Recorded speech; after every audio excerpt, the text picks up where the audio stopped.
Zayd was running, barefoot, the sharp stones bit into his skin, but he didn't stop. Dust rose behind him as he chased the rolling tire down the uneven road, his breath ragged, his chest burning. Faster! One of the boys shouted, laughing. Zayd lunged forward, but his foot caught a rock. He crashed hard. The tire rolled away. Laughter exploded around him. Look at him.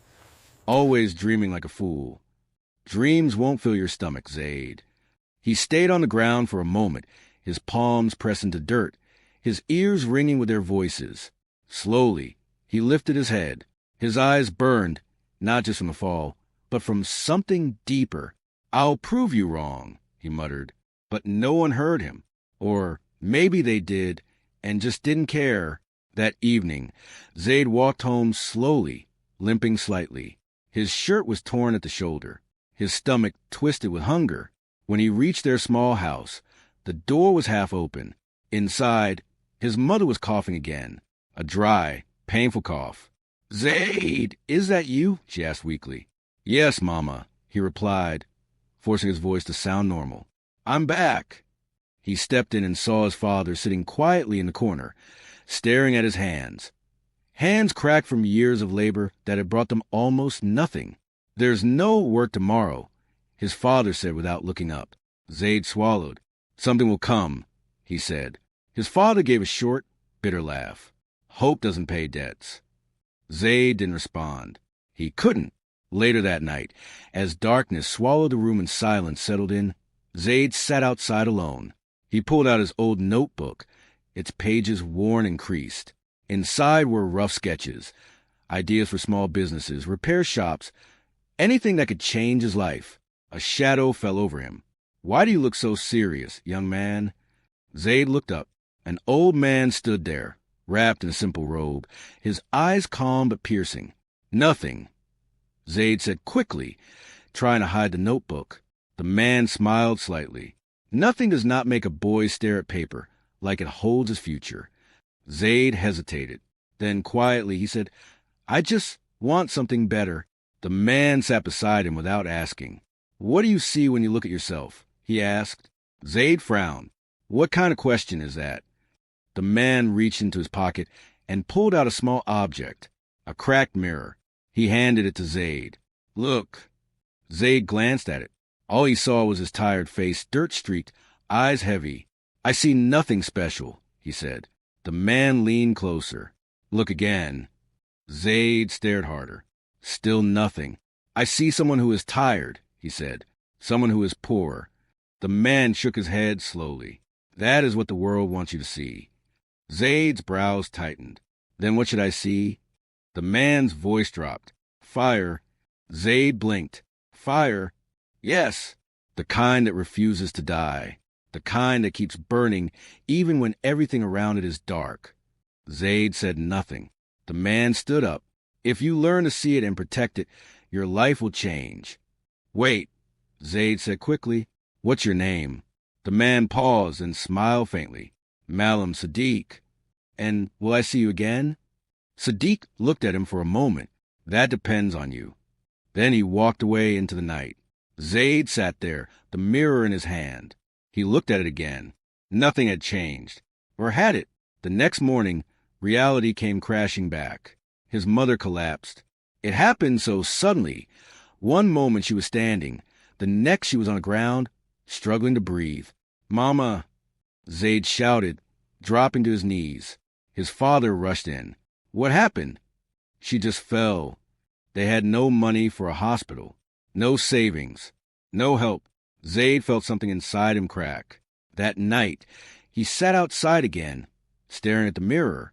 "This is useless," he said angrily. He threw it to the ground.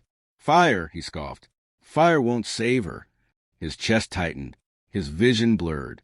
"Everyone was right," he whispered. "I'm just nothing." Silence. Then a memory echoed in his mind. If you learn to see it and protect it. Zayd clenched his fists. Slowly, he reached down and picked up the mirror. His hands trembled as he looked into it again. "I'm not nothing," he said quietly. His voice grew stronger. "I can't be." He stood up. "If no one believes in me, then I will."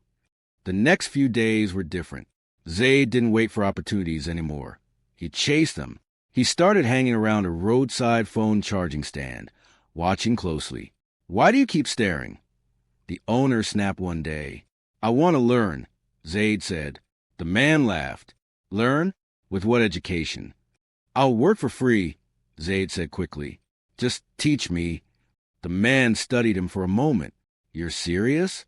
"Yes." "Fine, but don't slow me down." Zayd nodded eagerly. From that day, everything changed. He woke before sunrise, worked all day, watched, listened, memorized. At night, he practiced with broken phones people threw away. Sometimes he failed. Many times. "This won't work," he muttered one night, frustrated. But then he picked up the mirror and kept going. Days turned into weeks, weeks into months. One afternoon, a customer approached. "Can you fix this?" the man asked, holding out a damaged phone. Zayd hesitated. His heart pounded. I can try." The man shrugged. "If you break it, you pay."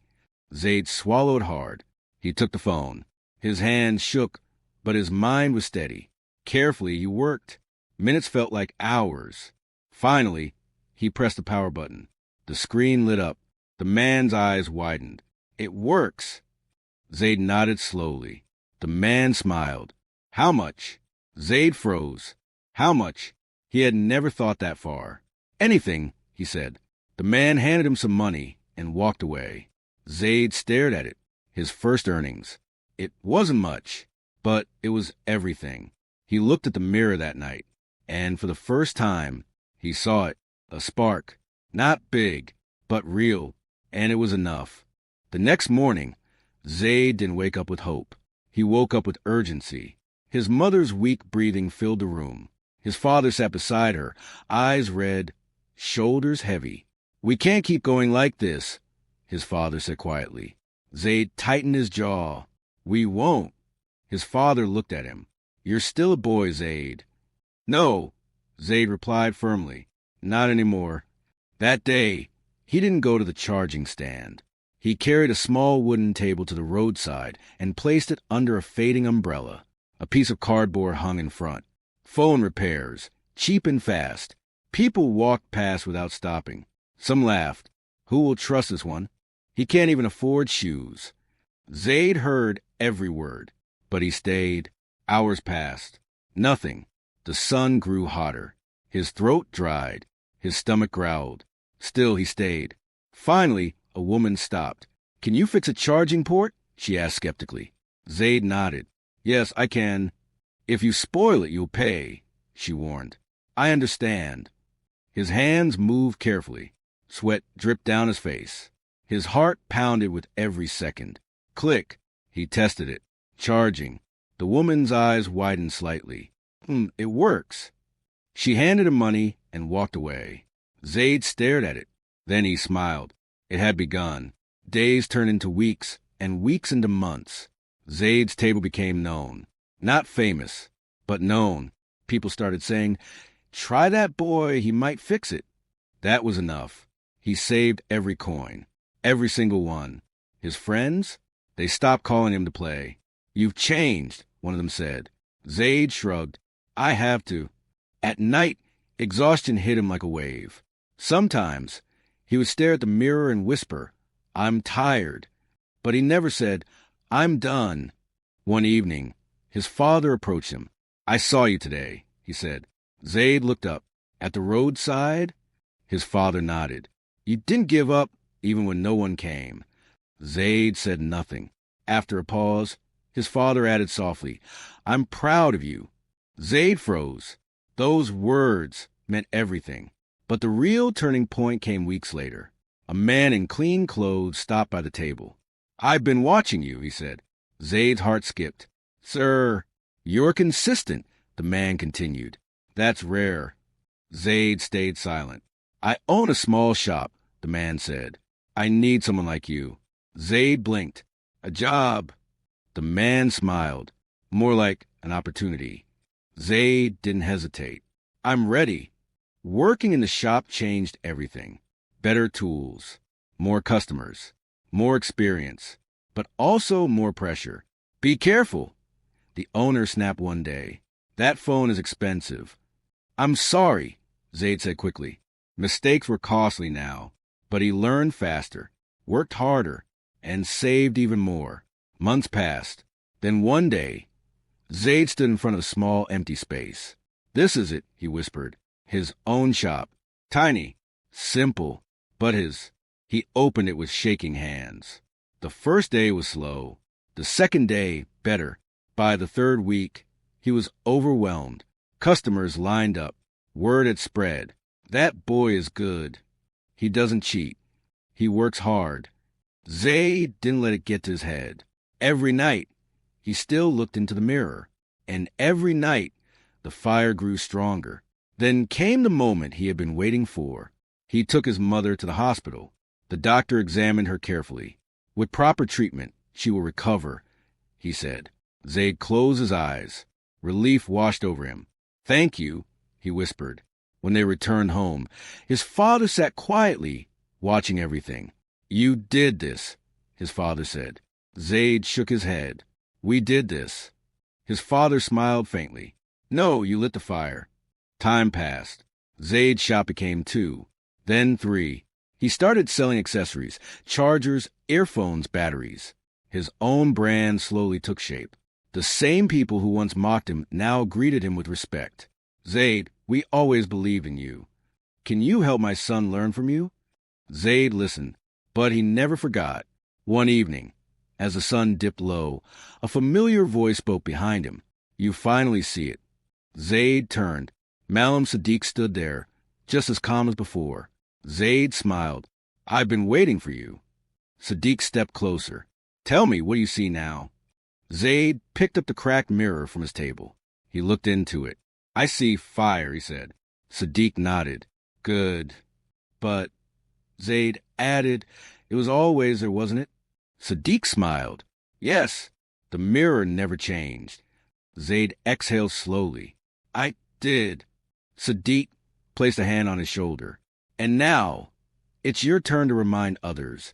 Zayd looked around his shop, at the life he had built, at the journey he had survived. Then he nodded. I will. That night, he placed a cracked mirror on the wall of his shop, not as decoration, but as a reminder of who he was and who he chose to become. And somewhere out there, another boy would one day stand in front of that mirror and see the fire too. If this story moved you even a little, don't just keep it to yourself. Like this video so more people can see it. Subscribe for more powerful stories like this. And tell me in the comments, what do you see when you look at yourself? Because your story might just be starting.